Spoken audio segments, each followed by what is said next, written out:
Assalamualaikum warahmatullahi wabarakatuh. Waalaikumsalam. Berjumpa lagi bersama podcast Kupas Kultum Pengantar Berbuka Puasa, pimpinan daerah Muhammadiyah Kota Probolinggo. Assalamualaikum warahmatullahi wabarakatuh. Alhamdulillahirabbil alamin.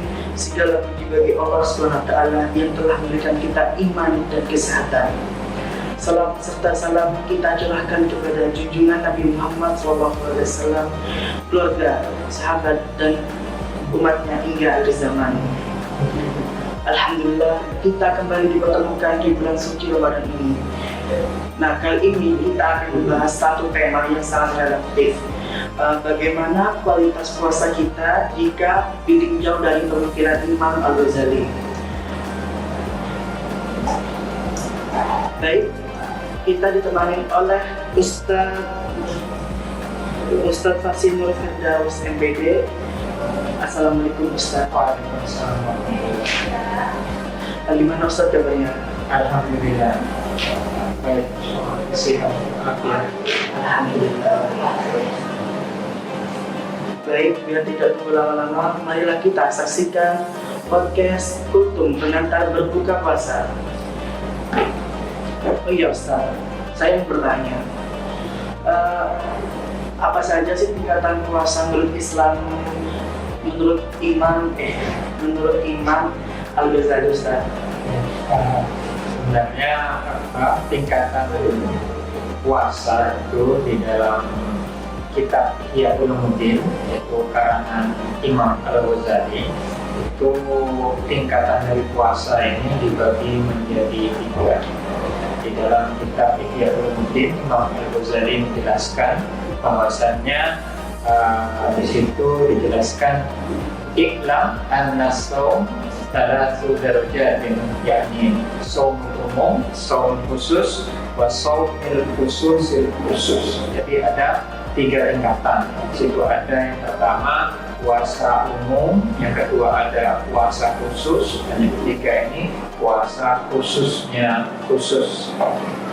Jadi Imam Al-Ghazali membagi 3 tingkatan ini berdasarkan dari kemampuannya ataupun kualitas dari seseorang itu dalam menjalankan ibadah puasa. Jadi secara lahir atau secara batinnya seperti itu. Jadi tingkatan puasa menurut Imam Ghazali itu membagi bagaimana Ustaz? Ada yang namanya puasa umum. Jadi kalau puasa umum itu, jadi Imam Ghazali menjelaskan di dalam kitabnya, fa'amma shaumul umum, yakni kaful batni wal farji an qada'i syahwati. Jadi kalau puasa umum itu menurut Imam Ghazali yang pertama adalah kaful batan. Kaful batan ini adalah menahannya perut, ya.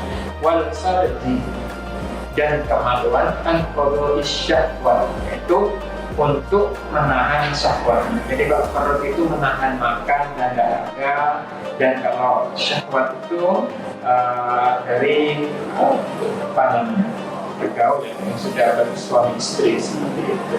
Jadi kalau puasa umum ini adalah puasa yang mayoritas dijalankan oleh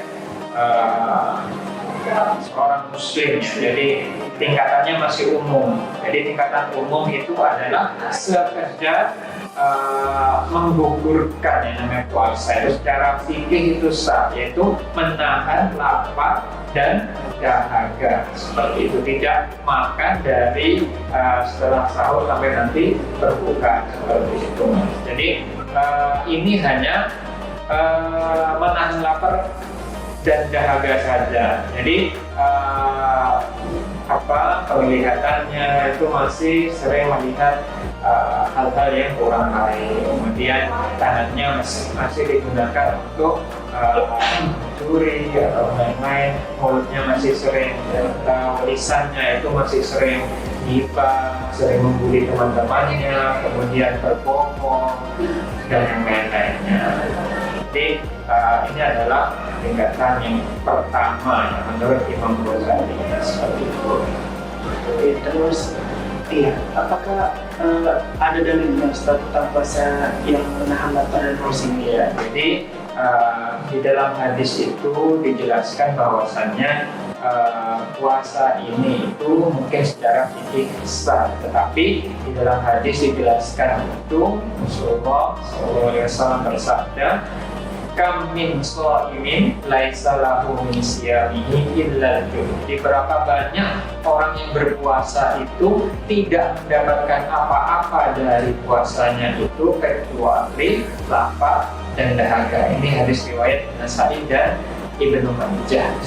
Jadi hadis ini menjadi peringatan bahwasannya puasa itu tidak hanya menahan lapar dan dahaga, tetapi menahan segala sesuatu, yaitu pandangan, kemudian menahan amarah, emosi dan yang lain-lain. Jadi sah secara tapi nilai pahalanya itu belum sempurna. Terus juga saya itu penasaran ya Ustaz, puasa khusus itu apa? Ya, jadi puasa khusus ini adalah tingkatan kedua yang menurut Imam Ghazali. Di dalam kitabnya, di kitab Ihya Ulumuddin, beliau menjelaskan fa'amma shaumul khusus, itu puasa khusus adalah kafus sam'i wal basari wal lisani wal yadi wal rajuli wa ansairil jawarih anil amal. Jadi tingkatan ini, yang kedua ini, puasa khusus ini adalah menjaganya asam kafus sam'i, menjaga pendengaran, wal basari, penglihatan atau pandangan, wal lisan, itu mulut, wal yadi, tangan, wal rijli dan kaki, wa ansairil jawarih anil asam, dan seluruh anggota tubuh itu dari perbuatan dosa. Jadi secara bahasa bahwasanya puasa khusus ini bukan hanya menahan lapar dan dahaga saja, tetapi seluruh dari anggota tubuh, ya, mata itu menjaga pandangannya, kemudian telinganya itu menjauhkan dari hal-hal yang bersifat ghibah, kemudian lisannya itu dijaga untuk berbicara dari hal-hal yang kurang baik, kemudian menjaga emosi dan tidak marah, kemudian tangan ini digunakan untuk hal-hal yang baik, kaki ini berjalan untuk ke masjid dan yang lainnya, untuk berzikir, tangan dan yang lainnya seperti itu. Ini adalah tingkatan yang kedua, tidak hanya menahan lapar dan dahaga, tetapi seluruh anggota bagian tubuh itu menjaga berbuat dari hal-hal yang tidak atau merusak, ya, seperti itu, menjaga hal-hal dari hal yang kurang baik seperti itu. Iya, untuk dalil tentang pengendalian diri saat berpuasa, apakah ada Ustaz? Iya, jadi di dalam puasa khusus ini kita dituntut untuk bisa mengendalikan diri, ya, seluruh badan kita ini dijaga, mengendalikan emosi, menahan amarah. Di dalam hadis dijelaskan bahwasanya Rasulullah SAW bersabda, fa'inin ru'un syatama fawqota lahu falyaqul inni sha'im inni sha'im. Jadi jika ada seseorang yang mencaci, ya, atau ingin mengajak bertikai, berkelahi dan yang lain-lain, maka katakanlah sesungguhnya saya ini sedang berpuasa, sesungguhnya saya ini sedang berpuasa. Hadis riwayat Muslim.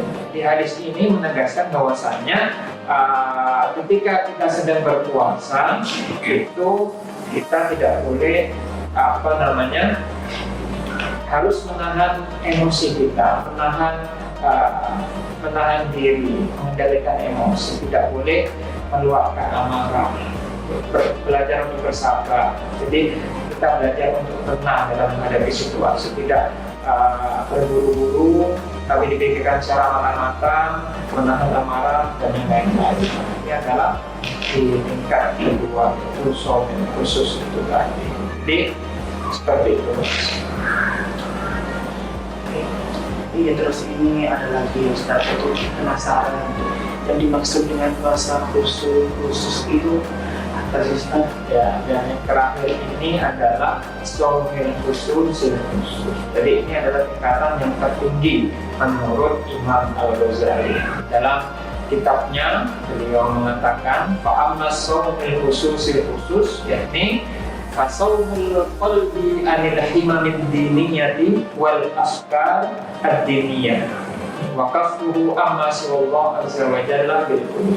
Jadi puasa shaumil khusus ini secara bahasa diartikan shaumil qalbi, yaitu menahannya hati, yaitu anil himamid diniyah, yaitu tentang keduniaan yang seperti itu, memikirkan dunia dan lain-lain. Waqafuhu amma siwallahu azza wa jalla, dan semuanya itu difikirkan atau ditujukan kepada Allah Subhanahu wa Ta'ala. Jadi puasanya itu ditujukan kepada Allah. Jadi kita melakukan segala sesuatu itu kita niatkan semuanya untuk Allah. Kita berfokus di sana seperti itu. Jadi menjaga perilaku. Jadi ini adalah tingkatan yang tertinggi di dalam berpuasa. Jadi kesadaran spiritual, kemudian kita hanya fokus kepada Allah, menjernihkan sebuah pemikiran-pemikiran itu fokus kepada Allah Subhanahu wa Ta'ala seperti itu. Jadi biasanya kalau puasa ini itu biasanya hanya bisa dilakukan oleh para ulama-ulama misalnya seperti itu ya, yang sudah tidak memikirkan dunia, kemudian para Ambiya, salafus soleh, seperti itu. Oke, ini ada lagi. Saya ini penasaran banget sih Ustaz. Pesan utama dari 3 tingkatan ini itu apa? Tingkatan tadi itu Ustaz. Ya, jadi dari 3 tingkatan ini kita bisa ambil poin. Jadi apa sih ini maksud dari berpuasa? Jadi kita itu dalam berpuasa itu jadi tidak hanya sekedar menahan lapar dan dahaga, tidak membutuhkan kewajiban saja, tetapi di dalam puasa ini kita dituntut untuk bisa menahan diri, menahan pandangan, ya, menurunkan pandangan, kemudian menjaga lisan, menjaga pendengaran, menjaga tangan, kaki, dan seluruh badan kita ini untuk juga mengontrol diri, ya, menahan amarah, pengendalian diri kita agar kita bisa menjadi insan-insan yang bertakwa, semakin dekat dengan Allah Subhanahu wa Ta'ala seperti itu. Oh, jadi gitu ya Ustaz ya. Ya, ini harapan untuk pendengar di Gerakan Badan ini apa Ustaz? Ya, jadi di bulan Ramadan ini harapannya agar kita sebagai umat Muslim, umatnya Nabi Muhammad SAW itu tidak hanya berpuasa itu hanya berpuasanya seperti orang umum, menahan amal, menahan dahaga dan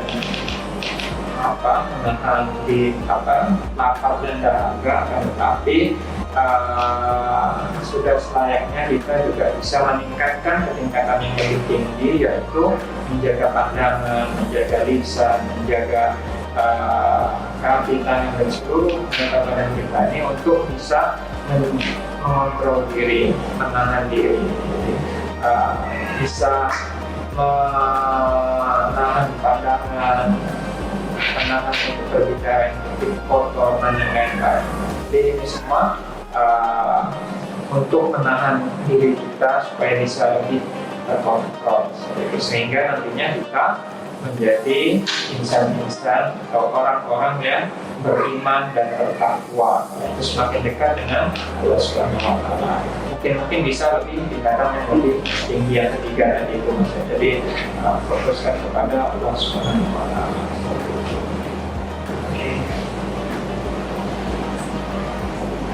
Baik, terima kasih Ustaz telah menyempatkan waktu berhadir di acara pas ini. Semoga di lain waktu bisa bertemu lagi di acara Mas Ustaz. Terima kasih juga kepada tim, semoga ini membawa keberkahan bagi kita semua. Baik, semoga Ramadan kali ini menjadi momentum perbaikan kualitas ibadah kita, bukan hanya rutinitas tahunan. Wassalamualaikum warahmatullahi wabarakatuh. Waalaikumsalam.